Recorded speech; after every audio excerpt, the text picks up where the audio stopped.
call the meeting to order. Please rise and join us for the Pledge of Allegiance. I pledge allegiance to the flag of the United States of America and to the republic for which it stands, one nation, under God, indivisible, with liberty and justice for all. Thank you. All right. Deanne, we have the good news report. Well, good evening. Extracurricular activities, as you know, are an important part of the school experience for all students, teaching them teamwork, determination, and win or lose, that when you put in time and hard work, it always pays off. And so you might know the state basketball tournaments wrapped up this past weekend, but there's one more contest, actually a couple more contests happening. The one we're gonna highlight is this Friday night. It's a celebratory cap to the winter sports season. Did you know that over nearly 20 million people take part in something called unified sports across America? And that group dedicates to promoting social inclusion through shared sports training and competitions. Unified sports pair people with and without intellectual differences on the same team to encourage friendships, leadership, and foster that feeling of being part of something bigger than yourself. And this Friday night, we have the Sioux Falls School District Unified game coming up on Friday the 28th at 6:30 p.m. at Lincoln High School. And Drake Bachmeyer is the coordinator over at Lincoln High School of the Unified Games. So he has brought some friends along with him, Eli and Eloise. So I'll have Drake come forward and just share a little bit about the activities that are happening on Friday evening, include a basketball game, cheerleading, and show choir. So take it away, Drake, and students. Thank you, guys. Good evening. Like I said, I'm Drake Bachmeyer. I'm a teacher at Lincoln High School, but also have the opportunity to be the unified basketball and cheer coach. We started this basketball team probably about 4 or 5 years ago, but Roosevelt and Jefferson have done the same thing, and it's a great opportunity for kids with disabilities and without disabilities to be part of something bigger than themselves. We've started this thing knowing that we want to be as, I guess, quote unquote, normal as we possibly could.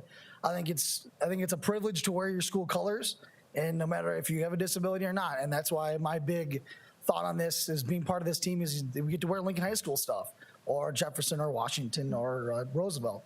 And that's a cool opportunity. And I had that as a student, and I want for every kid to have that. On Friday, we have our unified games, essentially our Super Bowl. It's a jamboree of all the Sioux Falls School Districts. So we're celebrating inclusion throughout the district. And it's a quick little, everybody gets to play everybody. We get to kind of showcase our basketball teams. And then we also have show choir teams. We have a show choir team. I think Jefferson does as well. We unified as well. And we also have a unified cheerleading team. And the other schools in the district have that as well. It's a cool opportunity. It's high pace kind of event. Very showcasing everything that we have in the school to show. So, there you go. You guys got anything, Eli? No? Eloise? These are two of the, what's that? Oh, and we have a game tonight, so we created a schedule. We play the Sioux Falls Lancers tonight. I know Roosevelt created their own schedule, and we kind of get together and we play tonight at Lincoln High School at 6:30. And we played Augustana University earlier this year. Like they came to Lincoln, which is really cool. That's never happened before. You play a college, and it's a cool opportunity. There's a state meet and a region meet, or an area meet. So we did our area meet this year. Our state meets this coming weekend in Mitchell. Roosevelt's actually attending it this year in Mitchell. We're not attending it this year, but there's a lot of opportunities for it, and we love every bit of it. So thank you guys so much. Awesome.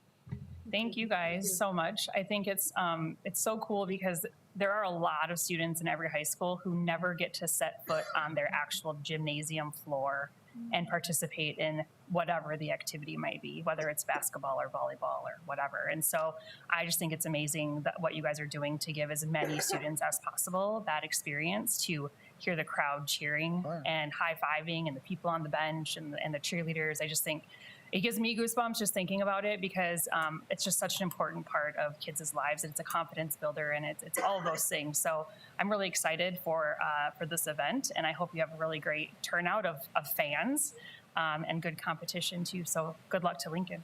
Thank you so much. I'm just going to put in a plug for the media because this is one of the most fun events of our district all year. And we would love to have that covered by as many outlets as possible because it is really fun. And the gym is full and people are cheering. And last year, I believe at Jefferson, Correct. I didn't see it covered. And when you think about the sports coverage that happens all during the year, this is the top priority that should be covered. So this is a great event. Yeah, Thank you. absolutely. Thank you guys so much. Thank you.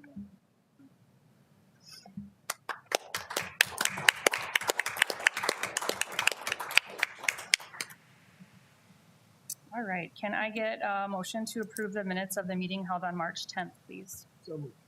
Second. I have a motion and a second. All those in favor signify by saying aye. Aye. Opposed, same sign. Those are approved. We do have one person wishing to address the board on a non-agenda item. So Aaron, if you would come forward, you have 5 minutes. If you just tell us your name and address, please, and then Don Marie will do the timing and give you some warnings if needed. Perfect. Thank I'll you. have my timer up here too. Okay. Well, hello, my name's Aaron Dang, and I live at 712 South Grange Avenue here in Sioux Falls. I've earned a bachelor's degree in elementary ed, a master's in educational psychology, and I'm almost halfway through an EDD program focusing on educational institutions, policies, and reform. I'm here as a community member, advocate, educator, a parent of a child who will begin kindergarten next fall, and a husband of the elementary art teacher of the year from South Dakota Art Association. I've been a preschool teacher, an elementary classroom teacher, an instructional coach, a university faculty member, and I currently serve as an assistant professor of education in Augustana. Many of my students will be employed by Sioux Falls School District. As many of you know, to prepare for this proposal, several professional educators have given me advice about how to align research, policy, and practice, especially within elementary education particularly. That's where I'm at. With myself included, we have over 150 years of collective educational experience. As many of us know, elementary education and school is a space where foundational skills are developed. Elementary teachers teach every subject, requiring that they have a diverse set of skills and knowledge in pedagogy, instruction, and meeting the needs of students. They're asked to teach at full capacity, knowing that there is no way that they can fit 300 instructional minutes into a 300-minute school week. In the face of budget cuts, there are many questions about how or why our state or federal governments will support the right to free and appropriate education for all in every community for every child. Especially since there has been a federal executive order that has been signed to close the Department of Education, we need to take the initiative to strengthen, create, and implement educational policies by listening to our professional educators at the local level. This seems like common sense, yet I feel like, and many other educators feel, that this is not happening. For example, kids need plenty of time to play outside, yet recess and play are not priorities. They should be engaging with each other, yet iPads and Chromebooks are there to monitor their progress and to keep them busy. Technology is worthwhile and part of our times, but we have to consider that we're encouraging and allowing our kids to be on technology more than we're encouraging and allowing them to be outside and play. Each school has its own needs, and wide policies that are meant to splash across the district do not honor what we know about differentiation. The permission of differentiated approaches that Eugene Field A+ and Robert Frost Gifted and Talented program should be the kind of activities that all kids and all schools should have access to. These schools have opened learning opportunities by approaching school in unique ways, while children in other schools, particularly Title, are placed in remedial, intervention-based, and track systems that impact their social, emotional, and academic self. All schools should have the capacity to make decisions that are engaging, relevant, and safe for their learning communities. Please consider how teachers have told their families, friends, communities, principals, colleagues, and maybe even one of you that there's simply too much to do. Relying on outside programming, consultants, and professional development that ends up giving teachers with more things to accomplish is not ethically right, sustainable, and if we need an economic reason, it's not responsible of taxpayer dollars. While curricular programming may be chosen based on a variety of reasons, including the research, these purchases can dismiss the integrity and experience of teachers while also dismissing the importance of the teacher-student connection. Curricular programs are devised in highly controlled environments, meaning that we cannot generalize their success in the context of our highly unpredictable classrooms. While programs can provide structure for staff, they do not account for the reality of time and complexity of human connection. If these programs are not implemented as suggested, then the data that comes from the programs become unreliable and not valid. With a schedule that's jam-packed with mandated curricular programs and contrived metrics of assessment, elementary teachers, principals, administrators, students, and parents are all being gaslit into thinking that they are not doing their jobs well, when in fact, it's the system and structures that do not support them. Educators who have been the real barometer. They've noticed that there's too much tech, too little read aloud, not enough playtime, elevated discipline problems, too many scripted materials, and they've noticed that people in charge are not listening when they say, we have too much on our plate. I have witnessed all of these incidences in which is enough data for me to understand that research, policy, and practice in Sioux Falls School District must be addressed specifically within elementary education. Currently, all 300 hours of the school week are accounted for without accounting for any transitions, emergencies, guest speakers, or anything like that. I propose that the board invites ways that teachers can come to the decision-making tables, as teachers have the knowledge of content, of the institution, of development, and of what high expectations look like. We have over 1,000 teachers in our district with a master's degree or more. Let's lean into this expertise to lessen the unrealistic workload that's induced by trying to implement too many programs, which produces unreliable and invalid work to work from. Thank you very much. I appreciate your time. Thank you.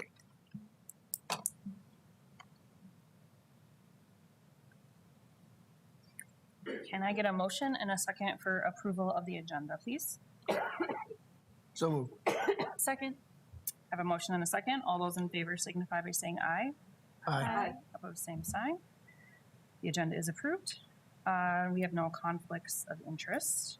Can I get a motion and approval for the consent agenda, please? Do you want a question first? Or you want to approve first? Go ahead, ask your question. Before we approve the consent agenda, I do have one question. Mr. Kreider, I'd like to ask you if I could. It was on the 9C1, vendors for roof repair and replacement, just for my understanding. So we had four companies bid, but there was such a large discrepancy in the bids, and I know we have to take the lowest. Can you tell me why you think there's such a difference in the bids? Is it materials? Is it? Which one were you referencing, the roofs? The roofs. That's pretty typical when we do that. They're all working off the same bid documents. So sometimes people put in a bid just to put in a bid and aren't really looking to get the bid. But yeah, it's hard to explain why the variations with that. The vendor that is low, they've done quite a few projects for us and one of the most reputable in town. So pretty confident in that. And they, in their past, they don't look for change orders or try to nickel and dime it up.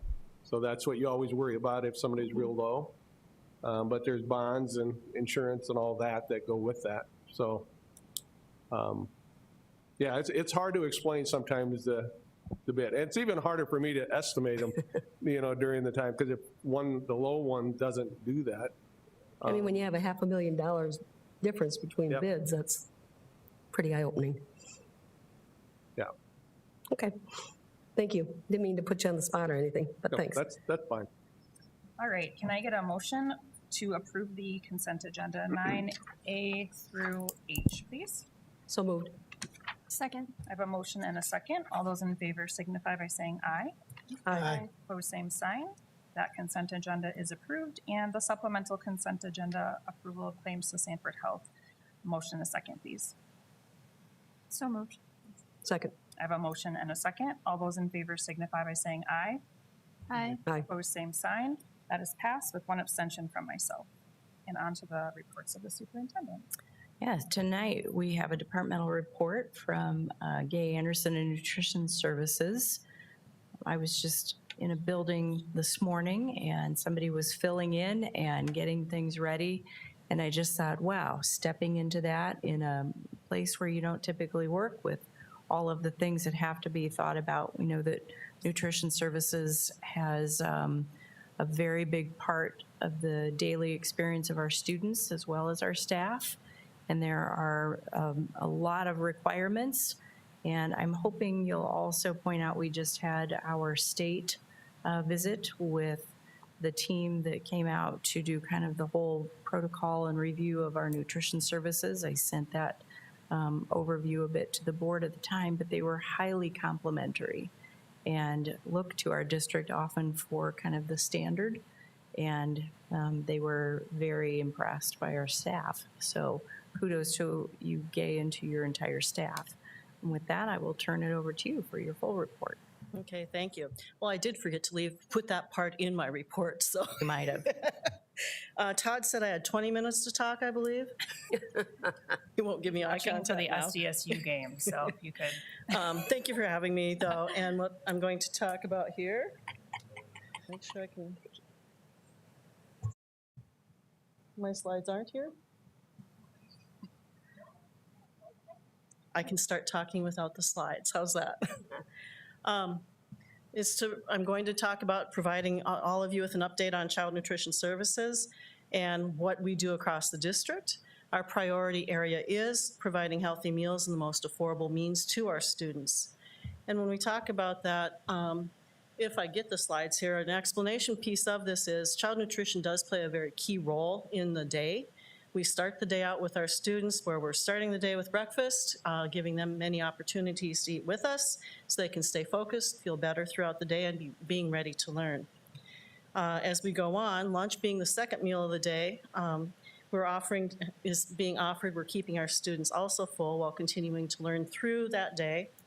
And our school lunch program actually helps reduce a lot of food insecurity throughout the day, impacting about 48% of our enrollment with getting free meals there.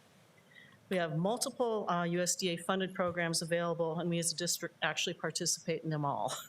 Beyond the breakfast and lunch program, we have early childhood programs with 2 daycares that are part of the CACFP program, Child and Adult Care Food Program. We have a lot of acronyms in our world. We also work with USDA Foods, which is about $1.5 million we received this year that we turn around and we can control that money within our program.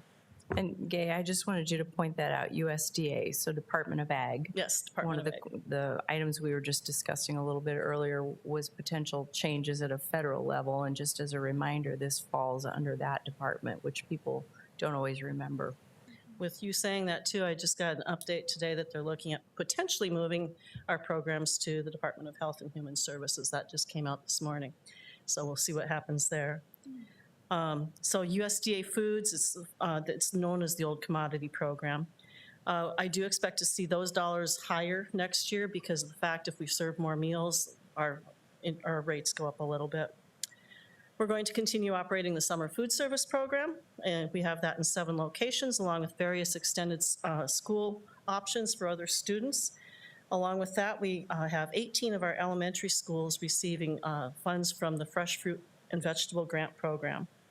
And that there's about $600,000 off the top of my head there. We do have 5 school sites also that operate under the Community Eligibility Program.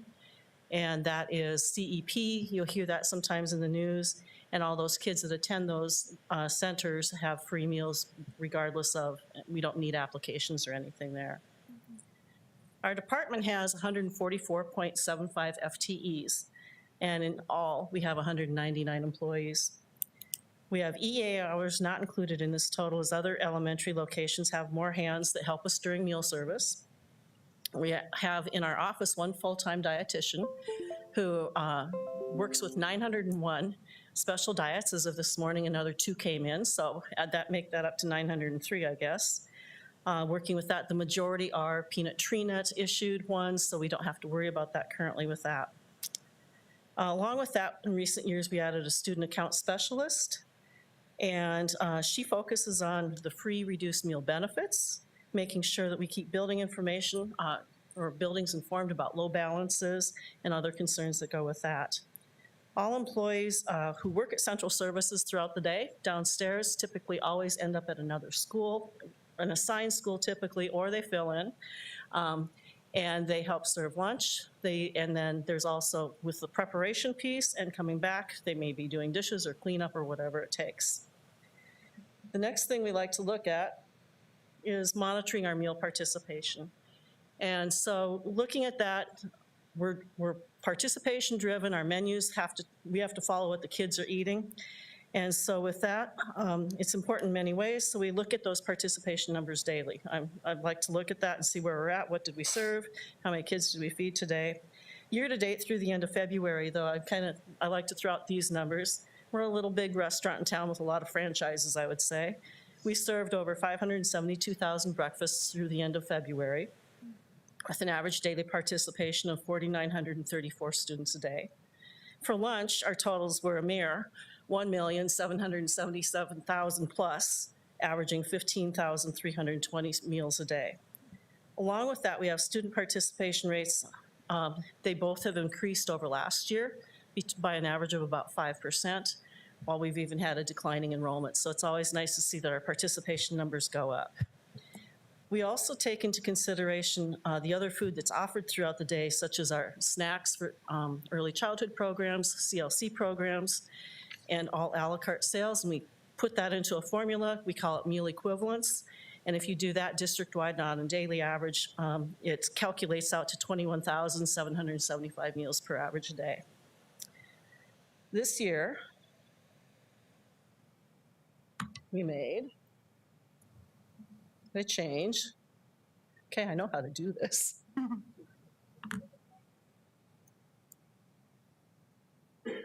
Oh, cool. In our food vendor, we changed that at the beginning of the school year. Our contract was up for that. The bid projections with our main food items that we purchased provided a 5.45% savings in comparison to last school year. Other items with lower volume purchase projections in the bid came out with a savings of 5.79%. In times of inflation, I was pretty impressed with that, knowing that we were able to reduce our food costs. The ones that are at the 5.45% are fixed fee or fixed costs there for us for this year. Our delivery rates significantly improved, requiring fewer menu changes, and we shifted our semi-delivery times to overnight drops so that we could have an improved delivery process. And it also helped us with the parking lots and students' arrivals and times like that. We start talking about free and reduced meal benefits, and there's so many hands that help us out. We have many various departments helping us in completing those applications. I have to give kudos to the counselors, the social workers, EL staff, who are wonderful to work with and help our student account specialists in getting these applications completed. We're currently at 48.14% for free and reduced students who receive free meal benefits. We have processed over 6,300 applications this year. Our CN department continues to cover the reduced meal costs. And then through our generous donors who have committed to helping us with others who fall outside of those free and reduced meal costs in the federal poverty guideline areas, they've applied, they've been denied their meal benefits, and so we have in the 186 to 200% of federal poverty guidelines, 212 more students receiving free meals based on our donors. Along with that, we have tiered matching funds. There's 2 tiers. We have 304 students impacted by this, where their family incomes are in the federal poverty guideline income ranges of 201 to 215%. With that, for every $1 a family puts in, we give them $3 from the Angel Fund. And our 216% of 230% of federal poverty guidelines, we do the reverse. For every $3 they put in, we give them $1. The projected Angel Fund need is currently at $200,000 to cover the school year, with those additional levels mentioned above. I'm proudly able to say our unpaid meals right now remain under control. Starting off the beginning of the year, we were at $8,533 in unpaid meals, $8,533. And as of March 17th, the total was at $11,209. I looked just before I came over, and it's $11,301 right now. Along with that, with our free and reduced meal information that we talk about, those 5 locations that are CEP schools, That impacts 650 students who do not have to have an application at all, so they can receive those free meals. So what are we doing right now? The goal is to continue improvement in meal quality. It continues. And this year we began a pilot program with Hot Food for Ann Sullivan, where we prepare the hot food over at Washington High School. We ironed out the kinks the first semester, had to get some drivers hired to make sure we had our staffing in place. And we just recently expanded this for Hayward, where they receive their hot food from Jefferson High School. And Laura Wilder gets their hot food from Edison Middle School. The meals are prepared closer to lunchtime, which is a huge thing for me to be able to see. And additionally, other food from Central Kitchen is prepared later in the morning, and specifically Renberg, Jane Addams, and the Learning Lab early childhood programs are getting that food. And in the end, this all covers 2,225 students right there, but it also covers everybody within the elementary schools. We're expanding. Next year, we're going to kick it off when the school year starts. It's going to be Marcella LeBeau will be getting hot food from George McGovern, and Rosa Parks will have theirs come from Ben Rifle. These changes will have an impact on another approximately 800 students, along with the remaining hot food prepared at Central Kitchen. So in the end, all elementary students win. We have some USDA proposed cuts and changes. We remain committed to staying on top of this. Currently, they're talking about changing the CEP requirements for schools to go from a 25% direct certification to 60%, taking a lot of students out of CEP schools.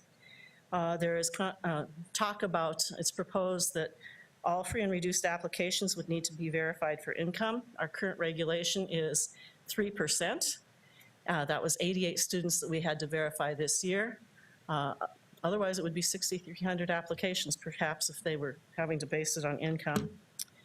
Ongoing discussion continues regarding reduction in federal reimbursement rates. And then with our nutrition regulations, they are changing. We will continue to adapt to those regulations. This coming school year, we'll be starting looking at reducing the sugars and added sugars in foods, continuing to reduce sodium levels. And there's potential talk about eliminating dyes in food also. Last piece also, I am honored to be invited to attend a meeting in May with other nutrition leaders across the country in DC. Strategies are going to be discussed about the future of our programs regarding the proposed USDA changes and keeping us financially sustainable. These connections help keep us in Sioux Falls School District fully informed before, during, and when we need to plan and react. In summary, Child Nutrition Services is more than serving healthy meals. We have our staff engaged with students daily. We encourage building relationships for all that we encounter to have good customer experience. We need to be financially stable and is considered in all decisions made where quality is important, but we're also managing a business of the department while ensuring regulatory compliance, and that's critical. And this includes staying on top of the unpaid student meal debt. Along with that, change is ongoing. We're going to continue to forge forward. We're going to be a driving force as we shift strategies to improving overall food within the district. And I will just do a quick plug for, I'm very proud of the whole team about our administrative review. It's done once every 5 years. It's supposed to be every 3, as long as you're doing well, it's 5. It was like 4 minor things. We had a health inspection hung in the wrong place. I'll take that. And we had to add a paragraph and some paperwork or whatever. So there was like over 700 documents uploaded to them. Along with it, they looked at all the applications. But with that, I'd like to ask that you acknowledge the overview of the work done by our department, and I'll stand by for questions. Thank you. Anybody have any questions or comments? I'd like to say, I'm really proud of what you guys have done since you've been here, and you can take all the credit if you want, whatever works, but just before I retired, they're through that process of trying to develop more favorable meals that kids like. Well, kids like a lot of different things, but I know they like sugar. But I find it interesting that you did what you had, and I think you improved the quality of the meals, and I appreciate that. So from me, thank you. Well, thanks. Well, I always say that I had a family of 3 kids growing up, and I couldn't please them, so how am I going to please 25,000 every day? Well, Gail, I'm not sure if I'm thankful for this, because your walking tacos and cheesy Italian bread are now rivaling mine for my kids' favorites. So I guess we're in competition. No, I just echo what Mark is saying with the hot meals and just attempting to do the meals closer to the various sites speaks to just really being responsive to the feedback that you've gotten. And certainly that will help you to be able to expand what you're providing the kids by having it closer to each, school. So anyway, I'll keep trying to improve my walking tacos. Don't do anything to yours. I just wanted to throw in two things. First of all, we are still accepting donations for the Angel Fund, and I Yes. believe there is still a match available, correct? So I know We're that. currently sitting at needing another 14,000, a little over 14,000 to get that $100,000 match. Okay, so that is still available. You can contact, My department. thank you, Gays Department, if you'd like to make a donation to that. And I just wanted to add that meals are more than food. They're like a very important social time. And unfortunately, there are kids in our community who don't get that at home. And so their social meal time is at breakfast with their friends, their classmates, and with your staff. And you can't really put a price or a value on what that provides to those kids. Somebody helping them to open their package, make a joke, ask them about their day, ask them about their night. Like, those are all things that all of our kids need and deserve. And unfortunately, some don't get that at home. So you're doing more than feeding the kids' stomachs. You're feeding their souls. You're feeding just their attitudes and their excitement about school. And so I just really appreciate that from all of your staff.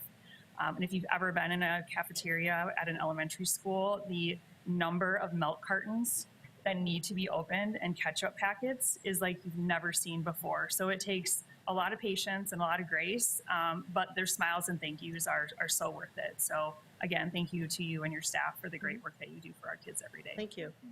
And if you ever want a tour of Central Kitchen, let me know. Awesome, thank you so much. Can I get a motion and a second to acknowledge the Child Nutrition Services report, please? So moved. Second. I have a motion and a second. All those in favor signify by saying aye. Aye. Opposed, same sign. That's acknowledged. Thank you. And the legislative wrap-up.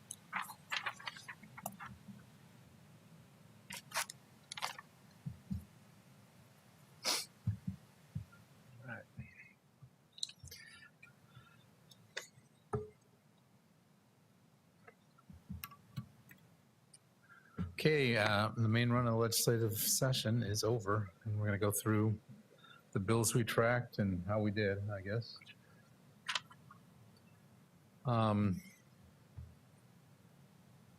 Of all the bills, we tracked 73 bills. We supported 7. 6 of those bills, it's kind of defense, playing defense. Somebody mentioned that earlier today, but we, of those 7 that we supported, 6 passed and 1 failed. And we'll go over the ones that passed here in a second. We opposed 41, and 6 of those were key bills.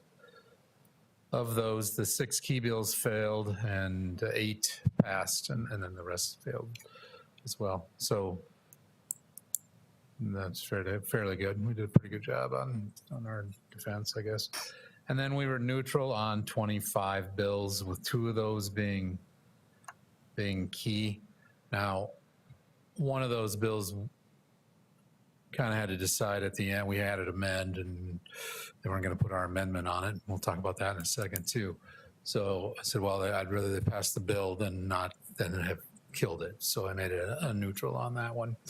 And the other neutral was, I thought it was the governor's proposal on property tax reduction, or future property tax reduction.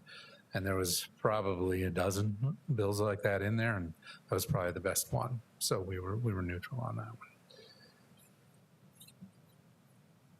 So looking at some of the bills that passed, well, we got them all on here, but we probably won't talk about every one of them. There's a group here. We opposed all 3 of these, HB 1039, 1040, and 1041. If they're sequential like that, it tells you it's probably a department bill, and they all were. They were DOE bills. 1039 repealed programs reimbursing teachers and counselors for earning national board certification. So they're saving money on that bill. You know, the state is, everybody's cutting budgets. The state was too. On 1040, they reduced the state contribution from 2/3 to a half of the high school credit program. And then 1041 cuts certain services at the state library, where I don't think it's a huge effect on us, but there are some things that you can get from them that you were able to borrow that you won't be able to now. So this is a deal where all the agencies were told to cut their budgets, and DOE's, these three bills were definitely affecting schools in those cuts. There were three bills about elections, or two, actually. House Bill 1039, we opposed, or 1093, sorry. 1093, we were opposed. It requires school capital outlay bond elections to be held. And remember, these are the ones that passed, so we're only talking about bills that passed here now. To be held with the primary general election or the first Tuesday in March. And they mainly kind of put that in at the end, very end, because they realized primary and general elections only happen in even numbered years. And they thought, well, we have to give schools a chance to do these in odd number of years. They had a guy come in and testify on the prison that it cost them tens of millions of dollars because they had to wait for an appropriations bill in their estimates. So I think some people heard that. 1130, which we were neutral on, requires city and school board elections to be held on primary or general election day. We weren't in favor of this bill because when we got our 4-year bill passed, and we're now going to even year elections for the board after, it's 2020, yeah, after this one. This will be the last odd year election for the school board. We were anticipating combining with the city in April, which we've always done in even years. But the last election we had, the turnout that was combined, the turnout was pretty poor, and the city had been talking about maybe combining with the primary election in June. So we thought on that. We'd rather have the option, but it's probably was inevitable anyway. So we were neutral on that bill. But the state is, there were a lot of bills that went down. The state is and has been for the last few years looking at kind of controlling when those elections are and limiting them. House Bill 1239 was the obscene materials library bill. It started out quite differently than it ended. We were pretty much fine or neutral with the final iteration of that bill. It has two shells. Schools shall equip access, or not just schools, libraries shall equip public access computers with software that limits minors' ability to address obscene materials. That's really probably not for us. That was more for public libraries because we already have that. That rules all apply to us. And then there was a bill that they had passed a year or two ago that required school districts to establish measures to restrict minors from accessing obscene matter or materials. And so they amended that to allow for an individual, which we'd already done. We've had that for ages. Allow for an individual appeal to the school board, and we already have that in our policies. And then it's to determine when either any matters are obscene, our materials. And then this is new. That decision can be taken to a judge if they don't like it. So that's kind of the new part about this. So we were pretty much neutral on that bill. House Bill 1259 is the bathroom bill. We were also neutral on this, especially how it ended. Basically does some things, I'm not gonna read all this, but I mean, you must designate multiple occupancy rooms as female or male. School administrator may grant a reasonable accommodation if the parent or the student, if they're 18, request an accommodation. Schools must take reasonable steps to provide individuals with privacy in the above mentioned facilities by designating them for 1/6 or other. And this applies to adult bathrooms too in schools. And schools may be sued for declaratory and injunctive relief for intentionally allowing an individual to violate this law or not taking reasonable steps to prevent that violation from happening. We were neutral on that bill. I don't know if Brett wants to add any to that or not. Senate Bill 71, we were originally with amend. We ended up opposed on that. It's the age 17 dropout bill. Our proposed amendment was if they do that with their parents' approval, then make it like if you go to homeschool at age 17, which is doesn't count against the statistics of a school's dropout or completion percentage. But that amendment didn't get added, so we oppose that bill. Of course, it passed. That's why we're talking about it. Senate Bill 219, we opposed. It was one of 3 bills. The first one started out pretty much everybody in the state has to, if you do business, you have to take cash. The retailers got that killed. Then it was pretty much if you're a public entity, you have to take cash. The regents got that killed, and so a third one came in, and if you're a school district, you have to take cash at your fine arts or sporting events, as long as the charge is $200 or under $200. What does that mean for us and all the other high school activities association schools? You have to accept cash from an individual who has enough to get in, or let them in free if they have enough with them.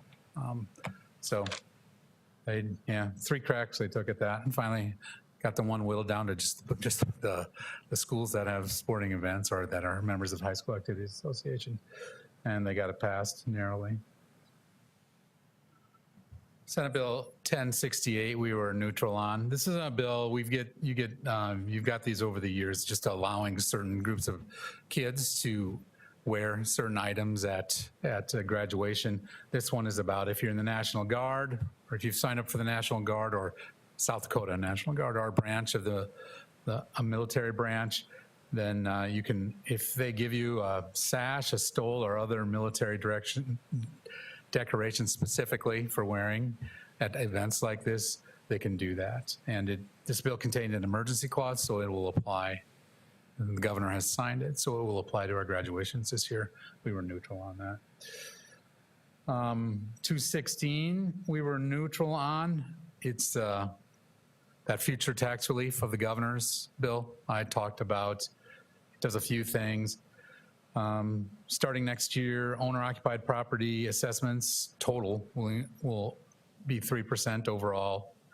It limits new construction increases in the capital outlay fund to 3%, and that applies to all. That's the one where it affects us. It also applies to all other units of government. We don't have new construction of 3% usually because we're not completely, but we're close to built out. So our new construction, like last year, was 2.6%. So that one will not have a huge effect on the Sioux Falls School District. It will have a huge effect on the city of Sioux Falls because they're in the high, 8-9%. Minnehaha County, who gets all their money from this, and Minnehaha County is obviously growing, and it'll affect our neighboring schools who aren't built out. But it wasn't a huge effect on us, and that's why we were neutral on it. And this whole thing sunsets after 5 years in 2031. State aid bill. The state law that's always in place that they often amend each year says 3% increase or inflation, whichever is less. Inflation was over 3%, so it should have been a 3% increase. The bill went in and gave us 1.25. That's the other one we suggested the amendment on, to just follow the law and go with 3. But once they set it at 1.25, that they could have just let that slide, but they have to also change the levies in there, and they're always lowering them. So we wanted, in the spirit of property tax relief, we wanted that part of it. That's why we called that a neutral on that bill. Based on that 1.25%, we have negotiated salaries increases with all our groups. That amount equals 1.875%. There's a movable floor and a movable ceiling, so the movable floor will take effect in that. So they get a little bit more than the 1.25 in our district anyway. There's some miscellaneous bills. I don't want to talk about all these, but kind of one at the bottom there, House Bill 1092. We had as amend, and it didn't get amended, but I still supported it. Schools can apply for a $5,000 grant for student teacher stipends. Great, that passed. Our amendment was, why don't we base it on size? So maybe if you've got 24,000, you can apply for more money than you have 200, but that did not pass. And then the other one I want to talk about is 1059. Since it affects you, you guys can now share an email with each other and respond to everybody about scheduling a meeting. That doesn't count as a meeting anymore. So there you go. 1090, this is, I think, the last one. 1094 raises the penalty from a class 2 to a class 1 misdemeanor for ignoring the red flashing lights on a bus. And, we're going to have something on our annual agendas. Senate Bill 74, which we oppose, that requires the AG to every year write about any changes to the open meeting laws, and then it has to be reviewed with the board once a year. So that we'll start doing that at this year's annual meeting, and that'll be on there.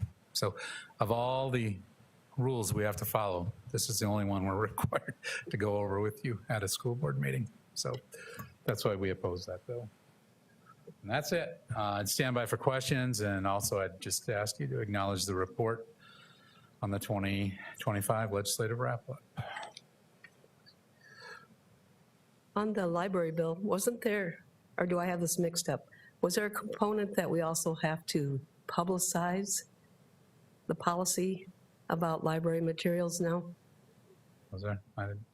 I didn't catch that in my review of it, but I can look it up and let you know. We can go back and look at the final version. Ours is publicly available, but it may be an annual notice or a requirement in a handbook. Could be. Yeah. Unfunded mandate. Anybody else? Yeah, I'm having like major palpitations in my neck right now going through this, because this was every day that we looked through the updates, what was coming through the pipeline. I just had to question, who were these bills in mind for? Were they for the average South Dakotan? What was the purpose of this? And we have an election coming up for our school board. And one perspective I want to share with you all is that I appreciate our board so much for how we work together. And spoiler alert, we don't always agree on everything, but we know who we serve and we think of them first when we show up to these things. And I really have to question who our legislators are showing up for at this point. I really don't understand. We're working against our average hardworking people and making it more difficult for our hardworking bodies who, you know, we don't do this for the pay. Who are the legislators serving? And I know that it can be easy to just not vote. It's easy to skip over those days or be like, oh, oops, it was today. But this is the direct result of us not engaging in our voting system. This is the result of that. And if we're not going to start to take it seriously, we're going to have stinky faces at Todd every year during these reports. And I don't want that. Nobody wants that. So again, be mindful of the upcoming election, please. I beg of you. I appreciate your version of the legislative wrap-up, and I would just like to give my own version of how I saw it. So the people in Pierre worked really hard for education this year. So some of the things that they spent their time on and supported were increasing the costs for high school students to take dual credit classes, really impacting a lot of our lower income students and their ability to continue on post-high school. They tried several ways and several times to find a way to hang the 10 Commandments in schools and classrooms, despite the fact that many legislators struggle to abide by them themselves, and not all students and staff are Christians and shouldn't need to have that hanging there. They attempted to jail or publish librarians for the books that are checked out of libraries. They removed funding for some educational certifications. They decided they don't support local control when it comes to payments to get into school events. They're attempting to solve bathroom problems that don't exist, and attempting to take money away from public education by using voucher programs. So of all of those things that they spent a majority of their time on, what they could have done is they could have talked about universal preschool And how can we fund that? How can we instill that? How can we get that in our state so that our youngest learners are set up for success? Or after Gay's presentation, how can we pay for our kids to eat breakfast and lunch every day so that they can actually focus on learning and probably increase their attendance at school? When you look at the fact that we opposed 41 bills, that's not an education-friendly session. And it's not just us in Sioux Falls that are impacted by that, it's the state as a whole. And so to Dawn Marie's point, it's so important for all of us to be advocates, not just for our own students, because not all of us will have students in school, but it's our community. It's the kids that are going to grow up and be your nurse, your mechanic, your whatever it might be, and those people need a quality education. And so until we can really get people who go to peer and are supposed to be supporting us and representing us to actually be advocates for education, our state's going to continue to struggle. So that's my legislative update. I feel like that's a summary of what maybe the people who don't sit and look at all the reports like we do on a weekly basis. That's basically what was accomplished as far as education goes. Well, and I'd encourage us as a board to work with our administration in light of the Department of Education at the federal level being cut and those priorities being pushed onto the state, what that's going to look for us and mean locally. There could be some real opportunities there. Also keep in mind that the federal level, our funding, Todd, is this right? Our revenue is about 10% of our entire budget is from federal. Nah, that's about right. So we have to keep in perspective. To your point, Carly and Dawn Marie, if only 10% of our funding is from the federal government, the rest of it is from our state. And that is where it'd be smart for us to be proactive, and this might be a real time to talk about how our state funds education, even though that it's in light of the changes at the federal government, it still will impact the State Department of Education. So this isn't a time to sit back and wait for the next legislative session. I'd encourage anybody listening right now to contact their congressperson and give to them some feedback, as well as their state legislators, and help us and partner with us to do the work on behalf of all the children in our community, our state. So thanks, Todd. Anybody else? So I was just going to offer up a reminder, kind of legislative. You talked about us getting that 1.25 increase for education. So just a reminder that we do have a work session in 2 days on Wednesday where we will continue to talk about the budget for next year. And we will take a careful look at the total budget. So we're going to be looking at capital outlay, general fund, special education. And as we've been talking about for several months or more, with the ESSER funds or the COVID dollars ending, there will be some changes that are need to be looked at to see what programs or supports are working really well for us that we need to maintain, and what are some of the things that maybe we can operate without having those funds that we had for several years or for a few years. So again, that's 3 o'clock on Wednesday. And so there's just a lot that goes into that, and that increase that we get from the state has a big impact on what we're able to do as a district too. So, And that's a public meeting, so everyone's welcome. I don't understand how we got so far apart. I don't get it. For me, it's a simple thing. It's about children, okay? All these other things, it's like, focus on learning. So I don't get where we became a target. I don't understand. So if somebody can explain that one to me, I'm waiting for you. good luck. President Ryder, may I Yes. make a comment? I do want to thank the people who provide a voice for public education during the session, from a variety of our organizations, as well as people who are there giving testimony. And I think we all hope that the democratic process continues to serve us well, and there are legislators there who still have a focus on the importance of public education as a foundational piece of how our society and our democracy works. And when I'm in a room full of many people, often leaders, one of the things I like to do is have people raise their hands if they went to public school, and it's usually a majority of the room. And then I ask them to put their hand, leave their hand up if they are failures. And not many hands stay up.